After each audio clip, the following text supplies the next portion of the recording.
ধানমন্ডি ৩২-এর ভেতরে মাটির নিচে আন্ডারগ্রাউন্ডে পাওয়া গেছে আয়না ঘর। জোর বলেন কি ঘর? সেই আয়না ঘরের ভেতর থেকে মানুষের মাথা পাওয়া যাচ্ছে, চুল পাওয়া যাচ্ছে, হাত পাওয়া যাচ্ছে, পাও পাওয়া যাচ্ছে, পশম পাওয়া যাচ্ছে। ধানমন্ডি ৩২-এর নিচে আয়না ঘর। তার আগে আমরা দেখেছি কত প্রশাসনের সদর দপ্তরের ভেতরে আয়না ঘর। যেই আয়না ঘরের নাম আমরা নিজেরা জীবনে কোনোদিন শুনিনি। আমার মনে বলে অক্সফোর্ড ডিকশনারির ভেতরেও আয়না ঘর নামে কোনো শব্দ নাই। অথচ এই জালেমের আয়না ঘর তৈরি করে হাজার হাজার আলেমদেরকে বন্দী করে রেখেছে, নিরপরাধ মানুষদেরকে গুম করেছে। এমন অন্যায় অত্যাচার তারা করেছে, এমন জুলুম এই বাংলার জমিন আমরা জীবনে কোনোদিন দেখি নাই। আজকে ধানমন্ডি ৩২-এর জন্য যাদের মনে বায়া, যাদের মনে জ্বালা, এরা বলতেছে ধানমন্ডি ৩২-এর সঙ্গে ইতিহাস জড়িত, কেন ভেঙে ফেলা হলো? আমি ওই সমস্ত সচেতন বাস মানবতার ফেরিওয়ালাদেরকে বলতে চাই, আজ থেকে ৮ বছর আগে বাংলাদেশের তিনবারের প্রধানমন্ত্রী বেগম খালেদা জিয়াকে তার স্বামীর বাড়ি থেকে এক কাপড়ে বের করে দেওয়া হয়েছিল। তখন আপনাদের মানবতা কোথায় ছিল? খালেদা জিয়ার কান্না দেখে এদের মনে দয়া হয়নি। জামাতের নাম দিয়ে সাতক্ষীরাতে হাজার হাজার জামাতের নেতা কর্মীর বাড়ি বুলডুজার দিয়ে ভেঙে মাটির সঙ্গে মিশে দিয়েছে।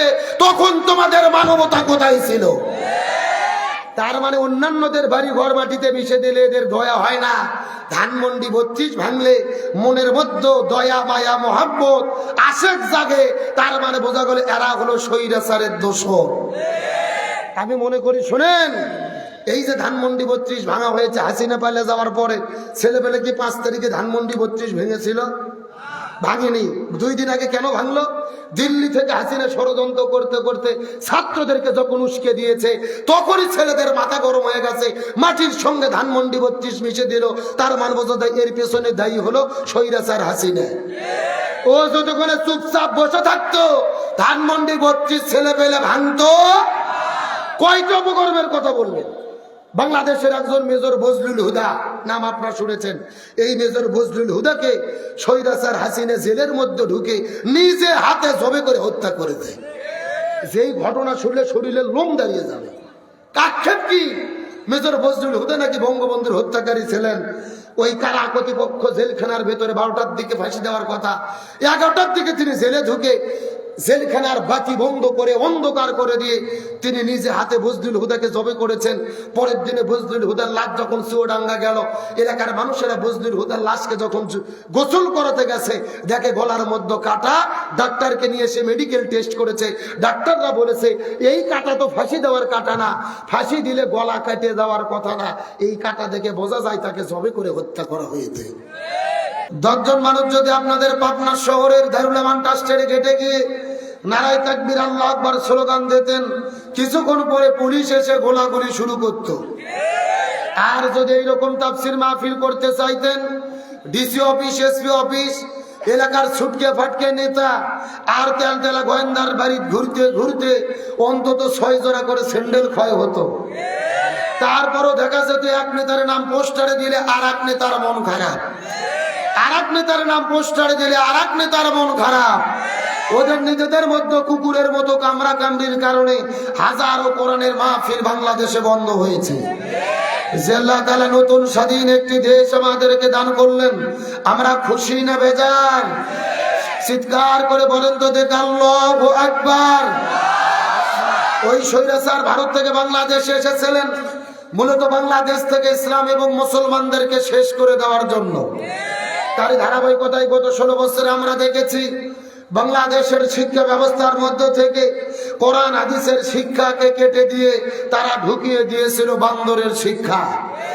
হাজার হাজার আলেমদেরকে জেলের মধ্যে বন্দী করেছে, দাড়ি টুপিওয়ালাদেরকে গ্রেপ্তার করে জঙ্গিবাদের নাটক করেছে। এমনকি যখন তাদের ক্ষমতার চেয়ে নড়বড় হয়ে গেল, ভারতের ইশারায় তারা চিন্তা করে দেখেছিল এই বাংলাদেশে সবচাইতে শক্তিশালী ইসলামী দল হলেন বাংলাদেশ জামাত ইসলামী। এই জন্য 1 তারিখে তারা জামাত ইসলামীকে নিষিদ্ধ করলো, আর 5 তারিখে ছিঁড়ে জুতো ছিঁড়ে শাড়ি পরে মামু বাড়ি দিল্লি পালাতে বাধ্য হলো। আরো জোরে বলেন। ওই যে স্বৈরাচার হাসিনা পালিয়ে গেছে, হেলিকপ্টারের চড়ে 10 সেকেন্ডের একটা ভিডিও আছে টেলিভিশনে, আপনারা দেখছেন না? ওই ভিডিও দেখে মনে হচ্ছে উনি বাংলাদেশের 16 বছরের প্রধানমন্ত্রী হাসিনা না, আপনাদের পাবনার কাজের মেয়ে সকিনে। এ কথা কন, মানে ওর শাড়ির কুচিও ঠিক নাই আর চুলও ঠিক নাই, তার মানে বোঝা যায় উনি পালানোর আগে মনোযোগ দিয়ে শাড়িটাও পরতে পারেনি। গণভবনের মধ্যে গোস্ত ভুনো করেছে, ইলিশ মাছ রান্না করছে, 14 প্রকারের তরকারি, গরম ভাত।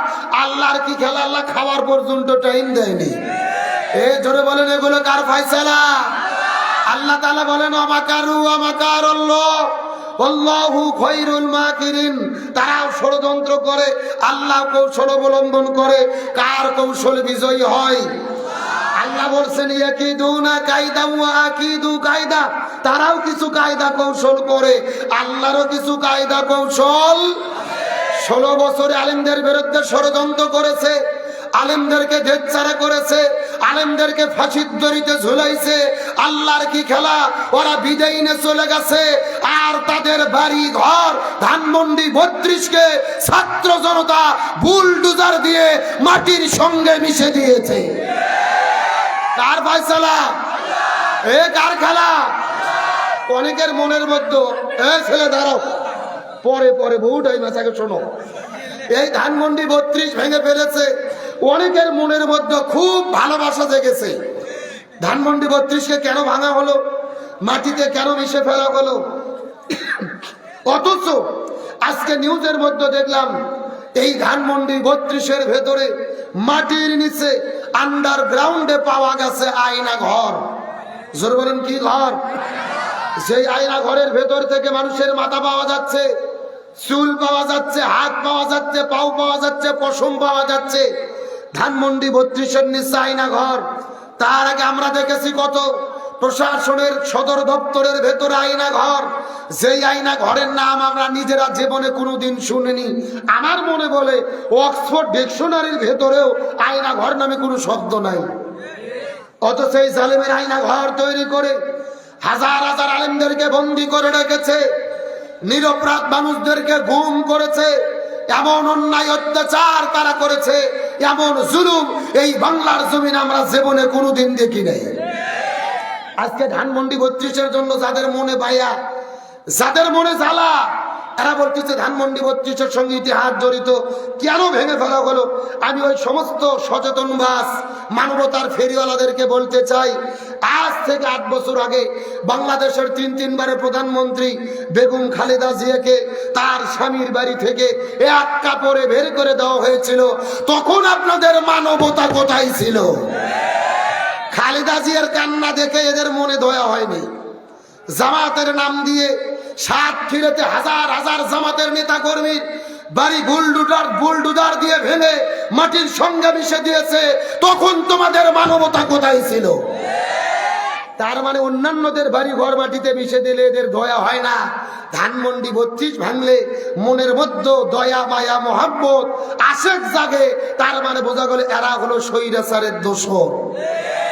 আমি মনে করি, শোনেন, এই যে ধানমন্ডি 32 ভাঙা হয়েছে হাসিনা পালিয়ে যাওয়ার পরে, ছেলেবেলে কি 5 তারিখে ধানমন্ডি 32 ভেঙেছিল? ভাঙেনি। 2 দিন আগে কেন ভাঙলো? দিল্লি থেকে হাসিনা ষড়যন্ত্র করতে করতে ছাত্রদেরকে যখন উস্কে দিয়েছে, তখনই ছেলেদের মাথা গরম হয়ে গেছে, মাটির সঙ্গে ধানমন্ডি 32 মিশে দিল। তার মান বোঝা যায় এর পেছনে দায়ী হলো স্বৈরাচার হাসিনা। ও যতক্ষণে চুপচাপ বসে থাকতো, ধানমন্ডি 32 ছেলে পেলে ভাঙতো। কয়টা উপকর্মের কথা বলবেন?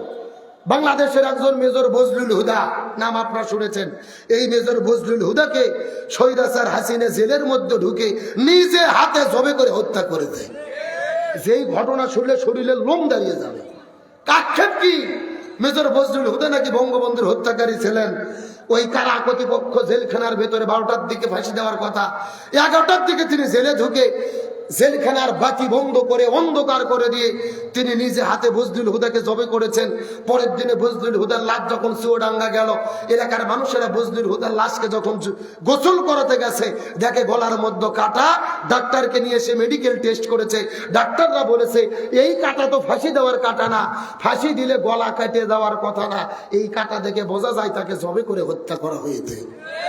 এই বজলুল হুদার ভাই নুরুল হুদা, তিনি মামলা করেছেন হাসিনা পালিয়ে যাওয়ার পরে শুধুমাত্র মনের আক্ষেপ মিটানোর জন্য, নিজের প্রতিশোধ পরায়ণতার জন্য, নিজে হাতে যেই মহিলা জবে করে মানুষ হত্যা করতে পারে, এরা নর পিশাচু, এরা নর হত্যাকারী, এরা কখনো মানুষ হতে পারে না। 1800 ছাত্র জনতাকে জবে করে গুলি করে হত্যা করলেন, এই বাংলাদেশে গণহত্যা করেছেন।